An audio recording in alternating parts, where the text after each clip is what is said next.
اللہ الرحمن الرحیم۔ نہ کی ہوں ممتاز اسلام دنیا بھر کے دینوں میں، وہاں مذہب کتابوں میں، یہاں قرآن سینوں میں۔ میرے بھائی اور دوستو، قربانی کے معنی ہے اللہ کا تقرب حاصل کرنے کی چیز، اور یہ لفظ قربانی قربان سے نکلا ہے اور لفظ قربان قرب سے نکلا ہے۔ تو قربانی کے معنی یہ ہے کہ وہ چیز جس سے اللہ تعالیٰ کا قرب حاصل کیا جائے، اور اس قربانی کے سارے عمل میں یہ سکھایا گیا ہے کہ ہمارے حکم کی اتباع کا نام دین ہے۔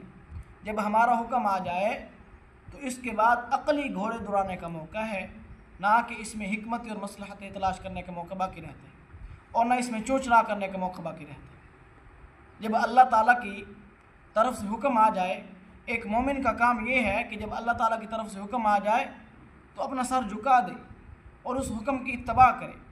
حضرت زید بن ارقم رضی اللہ تعالیٰ عنہ فرماتے ہیں، صحابہ کرام رضوان اللہ تعالیٰ علیہم اجمعین نے عرض کیا، یا رسول اللہ یہ قربانی کیا ہے؟ میرے پاک پیغمبر صلی اللہ علیہ وسلم نے ارشاد فرمایا، قربانی تمہارے باپ حضرت ابراہیم علیہ السلام کی سنت ہے۔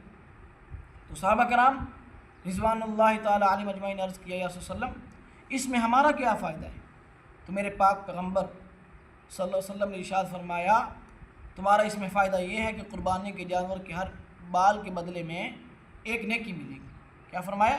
قربانی کے جانور کے بال کے بدلے میں تمہیں ایک نیکی ملے گی۔ صحابہ کرام رضوان اللہ تعالیٰ علیہ اجمعین نے پھر عرض کیا، یا رسول اللہ اور جن جانوروں کے بدن پر اون ہے اس اون کا کیا حکم ہے؟ اس میں بھی کچھ ملے گا؟ میرے پاک پیغمبر صلی اللہ علیہ وسلم نے ارشاد فرمایا، اس جس جانور کے بدن پر اون ہے اس اون کے بدلے میں اس اون کے ہر بال کی عوض میں بھی ایک نیکی ملے گی۔ ہما علیہ